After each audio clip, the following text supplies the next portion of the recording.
Congratulation, अभी तक हमने टोटल 119 मेडिसिन के बारे में अच्छे से डिटेल में समझा। ठीक है, और पहले 3 पॉइंट क्लियर करने से पहले आपको ये पहले बता देता हूँ कि अगर आपको ये तीनों पॉइंट पता है तो स्टार्टिंग का 3 से 4 मिनट स्किप कीजिए, सीधे मेन वीडियो पे जाओ। अगर आपको ये तीनों पॉइंट नहीं पता है तो ध्यान से सुनना। पहला कि हमारा टारगेट क्या है, दूसरा ये कि किन लोगों के लिए ज़्यादा बेस्ट रहेगा और मेरा बनाने का मोटिव क्या है, थर्ड पॉइंट ये कि जो मैं इन्फॉर्मेशन लाया हूँ कहाँ से लाया हूँ। ठीक है, फर्स्ट देखते हैं टारगेट। टारगेट ये है कि हमारे देश में जो जितने भी मेडिसिन है, चाहे छोटे मेडिकल में आपको मिल जाए या फिर हॉस्पिटल के फार्मेसी में मिल जाए। ठीक है, तो कहीं भी आपको जो मेडिसिन मिलते हैं, ठीक है, उन मेडिसिन को हमको टारगेट करने का एज अ फार्मासिस्ट, कि उन मेडिसिन मतलब उन मेडिकल के अंदर, हर एक मेडिकल की बात कर रहा हूँ, सबके अंदर अलग अलग ब्रांड्स के मेडिसिन रहते हैं। ठीक है, तो उनके बारे में, हर एक कैटेगरी के बारे में हमें एक्सप्लेन करना है। ठीक है, मतलब कि समझना है।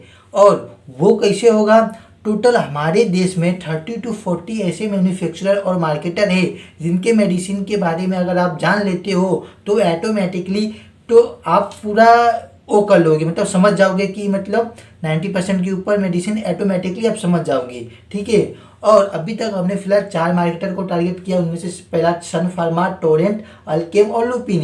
इन चारों का मैं इनके ऑफिशियल वेबसाइट पे जाकर पूरे मेडिसिन का लिस्ट निकाला हूँ, तो सिर्फ 4,500 मेडिसिन मिले हैं सिर्फ 4 मार्केटर का। ऐसे 30 to 40 हैं। इसके बारे में आपको मैं लास्ट में डिटेल में बताता हूँ कि इसके अंदर टोटल कितनी मेडिसिन है, कितना टाइम जाने वाला है। ठीक है, आप सेकंड पॉइंट क्लियर करते हैं कि किन लोगों के लिए। अगर आप कोई नॉर्मल व्यूवर देख रहे हो तो अच्छी बात है, कॉन्ग्रेचुलेसन। सिर्फ इन्फॉर्मेशन के लिए देखना है, इसको सेल्फ मेडिकेशन बिल्कुल मत करना, मतलब कि खुद से मेडिसिन मत लेना। ठीक है, हमेशा डॉक्टर के अंडर में लेना। और साथ ही साथ जो हमारे क्या बोलते हैं, फर्स्ट या सेकेंड ईयर के जो स्टूडेंट्स हैं, डी फॉर्म हो या फिर बी फॉर्म, उनके लिए ये सीरीज़ बहुत ही अच्छा होने वाला है, बहुत ही बेस्ट होगा। ठीक है, क्योंकि मैं इसके अंदर कुछ ऐसे पॉइंट्स ऐड किया अपने एक्सपीरियंस के बेस पे कि आपको काउंसलिंग के मतलब कि टाइम पे बहुत ही काम आने वाले हैं और ट्रेनिंग फेज में भी बहुत ही काम आएंगी।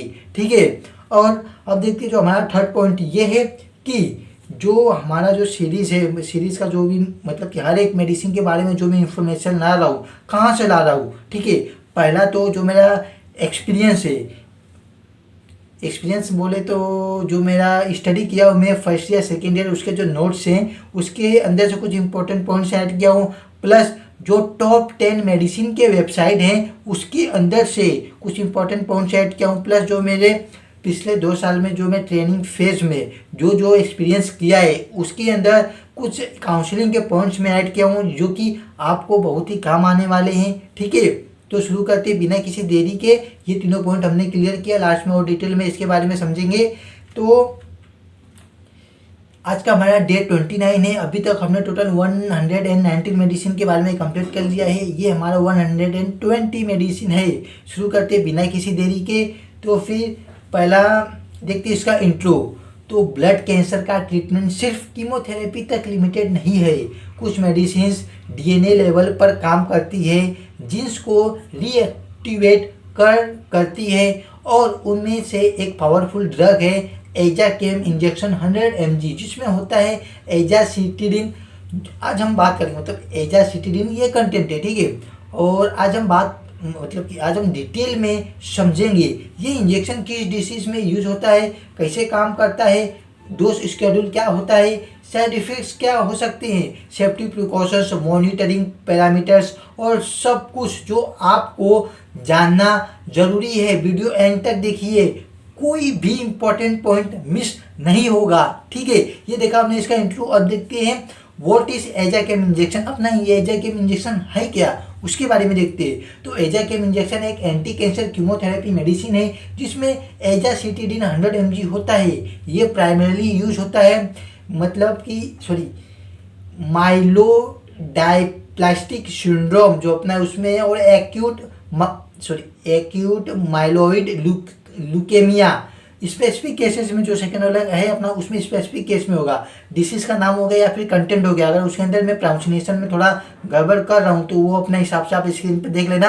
आप अपने हिसाब से प्रोनाउंसिएशन देख लेना कि क्या होगा। ठीक है, क्योंकि जैसा मेरे को जमता है मैं वैसा मतलब कि मैं सही करने की कोशिश करता हूँ, लेकिन कुछ ऐसे वर्ड्स आते हैं ना जो प्रॉपर नहीं हो पाते हैं, ठीक है, तो उस बात को इग्नोर करना। वैसे भी मैं स्क्रीन जो आपको स्क्रीन पे देख सकते हो मेडिसिन का जो भी नाम है कंटेंट का, और साथ ही साथ जो मैं अभी डिसीज का नाम लिया वो भी लिखा हुआ है, आप खुद भी देख सकते हो, ठीक है। तो अब देखते हैं, ये एक जो साइकोटॉक्सिक ड्रग है जो एबनॉर्मल बोन मैरो सेल्स को टारगेट करता है, ठीक है। ये देखा हमने एजाकेम इंजेक्शन के बारे में। अब देखते हैं इसका कंप्लीट कॉम्पोजिशन, इसके अंदर क्या क्या है। तो फिर ईच वायल कंटेंस एजासिटिडीन 100 mg, जो अपना एक्सीपिएंट रहता है एच एक्वायर्ड फॉर फॉर्मुलेशन, जैसा फॉर्मुलेशन के टाइम पे एक्वायर्ड रहता है उस हिसाब से इसके अंदर एक्सीपिएंट डालते हैं, मतलब कि एक्सीपिएंट डालते, जो मतलब कि जो कंटेंट के अलावा भी जो कुछ अलग से प्रिजर्वेटिव डाले जाते हैं इसके अंदर, उसको मतलब कि मेंटेन करने के लिए उसे करते हैं, ठीक है। और वो कैसे बनता है, बनने में हेल्प कैसे होता है, उसके अंदर भी जो जो कुछ एक्स्ट्रा चीज डाला जाता है तो उसको अपन मतलब कि हम लोग उसे एक्सीपिटेंट बोलते हैं। और स्टेराइल वाटर फॉर इंजेक्शन से रिकॉन्स्टिट्यूट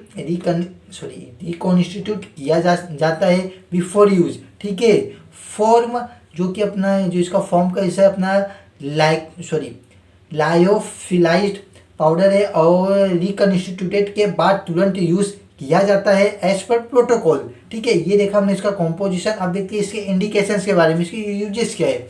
तो फर्स्ट अपना है, जैसा कि जो हमने इंट्रो में ही देख लिया था, अपना ये माइलोडायस्प्लास्टिक जो सिंड्रोम है, जो जिसे हम शॉर्ट फॉर्म में MDS, एक बोन मैरो डिसऑर्डर है जिसमें एबनॉर्मल ब्लड सेल्स बनते हैं, RBC WBC प्लेटलेट्स कम हो सकते हैं जिसमें, और AML में कन्वर्ट होने का रिस्क होता है, ठीक है। मतलब कि AML का फुल फॉर्म जो अपना नीचे आप देख सकते हो एक्यूट माइलोइड ल्यूकेमिया है, ठीक है, इसमें कन्वर्ट होने का रिस्क हो सकता है। इसीलिए हम क्या बोलते हैं एजासिटिडिन MSD में सर्वाइवल इम्प्रूव करता है, ठीक है, मतलब कि MDS में सर्वाइवल इम्प्रूव करता है, जो अपना फर्स्ट डिसीज का नाम है, ठीक है, जो अपना फर्स्ट सिंड्रोम है। और अपना जो एक्यूट माइलोइड ल्यूकेमिया है, इसके अंदर पार्शियली एल्डरली पेशेंट्स में ये हो सकता है अपना, और जो अपना does not suitable for intensive chemotherapy, ठीक है, ये उस टाइम पे सपोर्ट नहीं करता है, ठीक है। और जो अपना डॉक्टर पेशेंट की कंडीशन देखकर ये मेडिसिन डिसाइड करते हैं, नहीं तो नहीं करते, उसके कंडीशन कैसा है उस हिसाब से भी मेडिसिन डिसाइड किया जाता है जब पेशेंट को डायग्नोज किया जाता है। तब आगे बहुत सारे ऐसे पॉइंट्स आएंगे जिनके हेल्प से डायग्नोज किया जाता है, और साथ ही साथ आप उनको काउंसलिंग के पॉइंट में भी ऐड कर सकते हो एज अ फार्मासिस्ट, ठीक है। और अगर कोई नॉर्मल व्यूअर देख रहा है तो मैं स्टार्टिंग में बोल रहा हूँ भाई, सिर्फ तुम इन्फॉर्मेशन के लिए देखना, पता नहीं तुमको समझ में आ भी रहा होगा कि नहीं जो मैं बोल रहा हूँ। तो अभी ये देखा हमने इसका इंडिकेशंस के बारे में। अब देखते हैं इसका मतलब मैकेनिज्म ऑफ एक्शन क्या है, ठीक है, मतलब कि हाउ एजाकेम जो वर्क्स, ये काम कैसे करता है। तो एजासिटिडिन एक हाइपोमिथाइलेटिंग एजेंट है। चलिए सिंपल लैंग्वेज में समझते हैं स्टेप 1 अपना, जैसे कि DNA मिथाइलेशन ब्लॉक करता है। कैंसर सेल्स में कुछ ट्यूमर सप्रेसर जीन ऑफ हो जाते हैं, और मिथाइलेशन की वजह से जो कि अपना एजासिटिडिन है DNA मिथाइल ट्रांसफरेस एंजाइम को इनहिबिट करता है। ध्यान से सुनना, जो अपना कंटेंट वो क्या करता है। अभी इससे पहले हम देख लेते हैं सेल्स में जो अपने कुछ क्या बोलते हैं ट्यूमर सप्रेसर जीन होते हैं वो ऑफ हो जाते हैं, जिनके वजह से जो मिथाइलेशन की वो मिथाइलेशन की वजह से होते हैं, ठीक है। अब देखते हैं ये ब्लॉक करने में अपना ये मदद कैसे करता है अपना जो कंटेंट है मेन। तो फिर DNA मिथाइल ट्रांसफरेस एक एंजाइम को इनहिबिट करता है, एबनॉर्मली साइलेंस जीन्स को रीएक्टिवेट करता है, जिससे सेल ग्रोथ कंट्रोल होती है, ठीक है। और सेकेंड स्टेप अपना क्या है, साइटोसिस इफेक्ट, जो कि अपना हाई डोज पर direct abnormal bone marrow cells को डिस्ट्रॉय करता है, रैपिडली डिवाइडिंग कैंसर सेल्स को टारगेट करता है।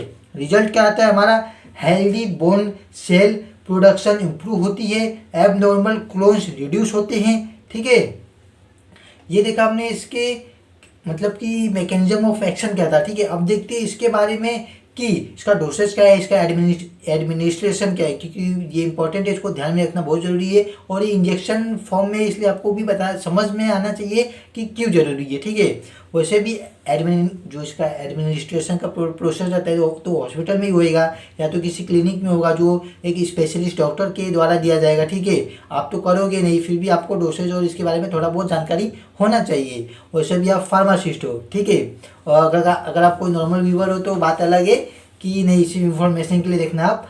तो ओनली ऑन्कोलॉजिस्ट सुपरविजन करेगा। ठीक है, स्टैंडर्ड रेजिमेंट अपना कॉमनली जैसे कि ये 75 mg पर मीटर स्क्वायर डेली अपना, और 7 कंसिक्यूटिव डेज मतलब कि शायद 7 मतलब कि दिन में दिया जाता है इसको। मेरे को इसका डोसेज के बारे में इतना पता नहीं है, लेकिन जैसा मतलब मैं इंफॉर्मेशन निकाला उसके बेस पे ये वाला है। तो ये वाला पॉइंट में ना सच बोलूँ ना, मैं वेबसाइट से निकाला हूँ, हर एक वेबसाइट में कॉमन पॉइंट था इसलिए मैं निकाला हूँ। ठीक है, और एवरी मतलब 28 डेज में मतलब कि इसका साइकिल रहता है। ठीक है, उसका रूट क्या रहता है, जो सबक्यूटेनियस इंजेक्शन रहता है ऐसे प्रिफेक्ट करता है, और आईवी इन्फ्यूजन भी दिया जाता है। इसको दोनों तरीके से ही दिया जा सकता है। ठीक है, जैसा कि अगर डायरेक्ट इंजेक्शन से देना रहेगा तो अपना सबक्यूटेनियस जो इसका रूट रहेगा वहाँ से दिया जाएगा, और अगर इन्फ्यूजन से दिया रहेगा तो अपना आईवी मतलब कि इंट्रावेनस से दिया जाएगा, मतलब कि इन्फ्यूजन के थ्रू। ठीक है, ये देखा हमने इसका मतलब कि वो रूट कैसा है। अब देखते इसका मिनिमम 4 से 6 मतलब 4-6 cycles acquired before response evaluate किया जाता है। ठीक है, और जो हमारा डोज एडजस्ट होता है मतलब किसके बेस पे होता है, ब्लड काउंट्स के ऊपर रहता है। जो भी पेशेंट का रहेगा ब्लड काउंट्स, रीनल फंक्शन और टॉक्सिसिटी लेवल के ऊपर, ये 3 पॉइंट के ऊपर इसका जो भी डोज का एडजस्ट होता है डॉक्टर करते हैं इसके ऊपर। ठीक है, ये देखा हमने इसको डोसेज एंड एडमिनिस्ट्रेशन। और वैसे भी ना आपको सिर्फ जो भी डोसेज है ना इसके अंदर से आपको रूट याद रखना चाहिए। ऊपर से रूट जो है ना, अगर आप ध्यान से मेडिसिन का बॉक्स देख रहे होगे तो उसके ऊपर रूट पहले से लिखा रहेगा कि नहीं मेडिसिन कैसे देना है, आईवी देना है, एससी देना है। ठीक है, और पहले से लिखा रहेगा उसके ऊपर। ठीक है, और जो भी ये इसका मतलब कि जो डोसेस का वो तरीका रहता है मतलब कि कितना देना रहेगा, वो सब वो किसके बेस पे रहेगा। जैसे कि मैं बताया आपको, डॉक्टर जो जिस पेशेंट को देने वाले है उसका ब्लड काउंट होगा, उसका रीनल फंक्शन कैसा है उसके ऊपर, और टॉक्सिसिटी लेवल क्या है उसके ऊपर डिपेंड होगा कि उसको डोज कैसा जाएगा। ठीक है, ये देखा हमने इसका डोसेज है एंड एडमिनिस्ट्रेशन। अब देखते इसका जो अपना मॉनिटरिंग का पैरामीटर्स रहता है वो क्या है। ठीक है, तो ट्रीटमेंट के दौरान रेगुलर मॉनिटरिंग जरूरी है, जैसे कि अपना कंप्लीट ब्लड काउंट जो भी रहता है उसके अंदर आईबीसी डब्ल्यूबीसी सब कुछ इंक्लूड रहता है। ठीक है, तो और अपना प्लेटलेट काउंट्स मतलब वो भी आते हैं, और साथ ही साथ लीवर फंक्शन टेस्ट हो गए, किडनी फंक्शन टेस्ट हो गए, सिग्न्स ऑफ इन्फेक्शंस हो गए, जो भी अपने इन्फेक्शंस के जो भी साइंस रहते हैं वो सब हो गए। ठीक है, ये सब अपने मॉनिटरिंग के अंदर आते हैं। ठीक है, इसका मॉनिटरिंग किया जाता है, तो मतलब मॉनिटरिंग पैरामीटर्स के अंदर इंक्लूड होते हैं। ये हमने देखा। अब देखते हैं अब इसके कुछ साइड इफेक्ट्स क्या क्या हो सकते हैं, क्योंकि हर एक मेडिसिन के साइड इफेक्ट्स होते हैं। ठीक है, तो एजासिटिडिन एक कीमोथेरेपिक ड्रग है। साइड इफेक्ट कॉमन हो सकते हैं, जैसे कि वेरी कॉमन अपना न्यूरोपेनिया, जो जिसे हम जैसे कि लो WBC रहता है उसको हम न्यूरोपेनिया कहते हैं, और थ्रोम्बोसाइटोपेनिया जिसे हम जब लो प्लेटलेट्स रहते हैं तब ये डिसीज हो सकता है। ठीक है, और एनीमिया, नोजिया और वोमिटिंग, डायरिया और कॉन्स्टिपेशन, इंजेक्शन साइट पर रिएक्शन हो सकती है, जहाँ पे इंजेक्शन लगा रहेगा वहाँ पे रिएक्शन कुछ हो सकते हैं। ठीक है, तो ये कुछ कॉमन वेरी कॉमन क्या बोलते हैं ये साइड इफेक्ट्स है। ठीक है, और भी कुछ साइड इफेक्ट्स है, जैसे कि फीवर हो सकता है, फटीग और weakness, loss of appetite, bruising, infection risk increase हो सकती है। ठीक है, तो ये सब हमने कुछ कॉमन देखे। अब थोड़ा सा एक सीरियस साइड इफेक्ट दे सकते हैं, जैसे कि severe infection, bleeding, tumour lysis syndrome. ये रियल हो सकते हैं, लेकिन ये भी सिम्टम्स आपको आ सकते हैं। और लीवर टॉक्सिसिटी, अगर इनमें से कोई भी सिम्टम आता है आपको तो तुरंत डॉक्टर से कांटेक्ट करें, कोई लापरवाही ना करें, चाहे कॉमन हो चाहे सीरियस हो, कुछ भी हो आपको डॉक्टर को इन्फॉर्म जरूर करना है इस बात को। ठीक है, और any unusual bleeding, high fever और ब्रीदिंग में डिफिकल्टी मतलब कि सांस लेने में तकलीफ, तो इमीडिएटली हॉस्पिटल विजिट करें, या फिर जहाँ से क्लिनिक से लिए हो तो क्लिनिक जाइए, और मतलब जहाँ से भी आपका मेडिसिन का चल रहा है आप वहाँ पे जाइए। ठीक है, ये देखा हमने इसका कुछ साइड इफेक्ट्स। अब देखते हैं इसके कुछ सेफ्टी एडवाइस मतलब सेफ्टी वार्निंग के बारे में। ठीक है, तो फिर जैसे कि प्रेगनेंसी में स्ट्रिक्टली कॉन्ट्रा इंडिकेटेड है, मतलब कि प्रेगनेंसी के टाइम पे नहीं दिया जाता है, ब्रेस्ट फीडिंग के टाइम पे अवॉइड किया जाता है, और वो फर्टिलाइटिंग जो इम्पैक्ट रखता है मतलब कि वो पॉसिबल हो सकता है, ठीक है। तो इस ये कुछ वार्निंग है जिसको हमको ध्यान में रखना चाहिए। और इफेक्टिव कॉन्ट्रासेप्टिव रहता है रिक्वायर्ड ड्यूरिंग ट्रीटमेंट रहेगा, ठीक है, ये देखा। और साथ ही साथ जो मेन एंड ह्यूमन दोनों को कॉन्ट्रासेप्शन फॉलो करना चाहिए during and after therapy, doctor के एडवाइस पे। जो डॉक्टर ने आपको कहा है वो चीज़ पूरा फॉलो करना चाहिए जब आपका प्रोसेस चल रहा हो, जब ये मेडिसिन चल रहा हो तब, और जब ये मेडिसिन का कोर्स पूरा कंप्लीट हो गया हो तब। उसके बाद डॉक्टर ने आपको क्या क्या कहा है वो सब आपको फॉलो करना रहेगा, ठीक है। ये देखा हमने कुछ इसके कुछ सेफ्टी वार्निंग्स। अब देखते हैं ड्रग इंटरेक्शंस क्या क्या हो सकते हैं, जैसे कि लाइव मतलब कि जो भी वैक्सीन अवॉइड करें, जो भी मतलब कि मेडिसिन जो भी वैक्सीन चल रहे तब कि जो भी लेटेस्ट में वैक्सीन आ रही तो उसको अवॉइड करना चाहिए इस कंडीशन में जब आप ये मेडिसिन ले रहे होगे तब, ठीक है। और अदर माइलो सप्रेसिव ड्रग्स के साथ कॉजन मतलब कि उसकी सावधानी बरतनी चाहिए। और स्ट्रॉन्ग इम्यूनो सप्रेंट्स के साथ मॉनिटरिंग बहुत ज़रूरी है। जो अपना इम्यून को सप्रेस करने वाली जो मेडिसिन रहते हैं ना, उन वो मेडिसिन जब लिया जाता है तब हमें मॉनिटरिंग की ज़रूरत रहती है उस टाइम पे, क्योंकि वो मेडिसिन कहीं इस मेडिसिन के साथ मतलब कि कुछ मतलब इंटरेक्शन करके मेडिसिन का कुछ दूसरा इफेक्ट तो नहीं आ रहा है ना, वो सब मॉनिटरिंग के अंदर आता है, ठीक है। तो ये देखा हमने ड्रग इंटरेक्शंस होने की कौन कौन सी पॉसिबिलिटीज़ हो सकती है। और अब देखिए अगर आप डोज लेना भूल जाते हो तो क्या होगा। वैसे तो इंजेक्शन फॉर्म है, आप तो डोज लेना मतलब कि भूल नहीं सकते, ये डॉक्टर ही देंगे आपको, लेकिन आपको विजिट करना रहेगा ना वहाँ पे। अगर आप विजिट के फॉर्म में जाते हो या फिर एडमिट हुए रहते हो, उसमें दो कंडीशन रहता है।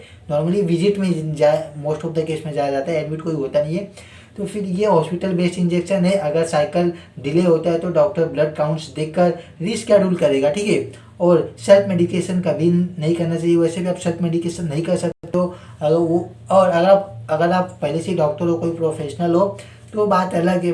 मैं वहाँ कुछ बोल ही नहीं सकता हूँ। मैं इतना बोलूँगा कि नहीं आपको भी नहीं करना चाहिए, आप किसी और से करवा लेना, लेकिन फिर भी बहुत से लोग कर लेते हैं क्योंकि उनको हैबिट रहता है खुद से मतलब कि इंजेक्शन वो करने का, ठीक है। तो ये देखा हमने अगर आप डोज लेना भूल जाते हो तब क्या करना चाहिए। अब देखते हैं इसके ओवरडोज के बारे में। अगर ओवरडोज हो गया तो क्या हो सकता है। तो ओवरडोज रेयर है, जो कि क्योंकि ये हॉस्पिटल में होता है ना, क्योंकि हर एक मतलब कि प्रोसेस हॉस्पिटल के ऊपर डिपेंड रहता है, तो ये होने का चांस बहुत रेयर है। लेकिन ओवरडोज हो गया तो क्या क्या क्या सिम्टम आ सकते हैं वो देखते हैं। सेवियर बोन मैरो सप्रेशन हो सकता है, सेवियर इन्फेक्शन हो सकता है, ब्लीडिंग कॉम्प्लिकेशंस हो सकते हैं, ठीक है। तो ऐसे कंडीशन में इमीडिएटली मेडिकल मैनेजमेंट बहुत रिक्वायर्ड रहता है। तो ये देखा हमने ओवरडोज के बारे में। अब देखते हैं स्टोरेज क्या क्या हो सकता है इसका। तो unopened vial stored at recommended temperature as per manufacturer level. जो भी इंजेक्शन का मैन्युफैक्चरर का जो भी मतलब बॉक्स रहेगा उसके ऊपर, जहाँ जैसे मैं हमेशा बताता हूँ आपको, जहाँ कंटेंट लिखा रहता है उसके आसपास या फिर बगल में कहीं ना कहीं हर एक मेडिसिन का, हर एक इंजेक्शन का वहाँ पे उसका स्टोरेज कंडीशन भी लिखा रहता है। तो जैसा ऐसा स्टोरेज रहेगा वैसे इसको हमें स्टोर करना रहेगा, ठीक है। और रिकन्स्टिट्यूटेड सॉल्यूशन लिमिटेड टाइम के लिए स्टेबल होता है। जैसे कि अगर हमको इसको मतलब कि सॉल्यूशन बना लेते हैं तो इसको मतलब जितना हो सके उतना जल्द से जल्द मतलब कि एक टाइमिंग के अंडर में इसका यूज़ किया जाता है। अगर उसके ऊपर हुआ तो उस मतलब कि उसको यूज़ नहीं करने का, ठीक है, क्योंकि वो प्रॉपर इफेक्ट नहीं करेगा। अब देख, और थर्ड पॉइंट हमारा है साइटोटॉक्सिसिटी हैंडलिंग प्रिकॉशंस फॉलो करनी होती है, ठीक है। ये देखा हमने इसके कुछ स्टोरेज के बारे में। अब देखते हैं इंपॉर्टेंट काउंसलिंग पॉइंट्स, मतलब कि काउंसलिंग के टाइम पे आपको कौन कौन से पॉइंट्स को ध्यान में रखना चाहिए, जो कि आप जब प्रिस्क्रिप्शन एक्सप्लेन करते हो तब आपको ही कुछ मतलब आपको ही बेनिफिट हो कि कोई तकलीफ ना हो एक्सप्लेन करने में, ठीक है। तो जैसे कि पेशेंट को बताना चाहिए ट्रीटमेंट लॉन्ग टर्म होता है, इमीडिएटली इम्प्रूव नहीं दिखाई देता, मतलब कि तुरंत इसका इम्प्रूवमेंट नहीं दिखाई देता है। और इन्फेक्शन से बचने के लिए हाइजीन मेंटेन करें, फीवर को इग्नोर ना करें, रेगुलर ब्लड टेस्ट मैंडेटरी है। जब डॉक्टर ने आपको कहा है ब्लड टेस्ट करवाने के लिए, वो फॉलोअप्स बहुत ज़रूरी रहेंगे, ठीक है। तो ये देखा हमने कुछ काउंसलिंग के पॉइंट्स। अब देखते हैं जो कि अभी तक हमने जितना भी देखा है उसका क्विक टिप्स देखा जाए तो सिंपल सा है जो अपना है, जो इसका जैसे कि जो अपना एजा केम इंजेक्शन है, इसका ना जो एजा CTD ने, ये अपना जेनेरिक नेम है। इसका स्ट्रेंथ, इसका पावर 100 ग्राम है। और कंपनी अपना अल्केम लेबोरेटरी से, इसका कैटेगरी अपना कीमोथेरेपी से आता है। और मेन यूज़ कहाँ जाता है, MDS और AML में, ठीक है, ये दोनों डिसीज में दिया जाता है इसका यूज़। और साथ ही साथ इसका दो रूट है, एक IV इन्फ्यूजन अपना और SC में, मतलब कि सबक्यूटेनियस में दिया जाएगा, ठीक है। तो और मेजर रिस्क क्या हो सकता है, बेन मैरो सप्रेशन हो सकता है, ये एक रिस्क हो सकता है। और ये देखा हमने इसका मतलब कि टेबल के फॉर्मेट में इसका देखा, क्विक टेब, मतलब कि अभी तक जो समरी देखा वो देखा।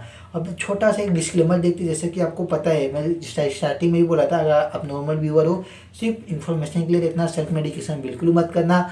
और साथ ही साथ फर्स्ट ईयर सेकेंड ईयर की स्टूडेंट हो, तो मैं जैसा कि स्टार्टिंग में बताया था कि जो हमारा टारगेट था, टारगेट को पहले क्लियर कर देते हैं, ठीक है। तो टारगेट हमारा जो जैसे कि बताया था मैं कि सिर्फ 4 मेडिसिन को हमने टारगेट किया है, उसके ही सिर्फ 4,500 मेडिसिन हो गए। तो टोटल ऐसे 30 to 40 मार्केटर हैं, तो उनके कितने हो सकते हैं। तो टोटल मैं अंदाज़ा लगाया हूँ 20,000 से लेकर 25,000 के रेंज में इतने मेडिसिन हो सकते हैं, ठीक है। तो फिर ये मेडिसिन कंप्लीट कब तक होगा, जैसा प्रोसेस चल रहा है टाइमिंग के हिसाब से 2 साल जाने वाले इसके अंदर पेशेंस रखना बहुत ज़रूरी है। क्योंकि आपको पता है एज ए फार्मासिस्ट, हर एक मेडिसिन के बारे में कोई भी मैं पॉइंट मिस नहीं कर रहा हूँ, तो उसमें टाइम जा रहा है, इसमें टाइम देना पड़ता है, ठीक है।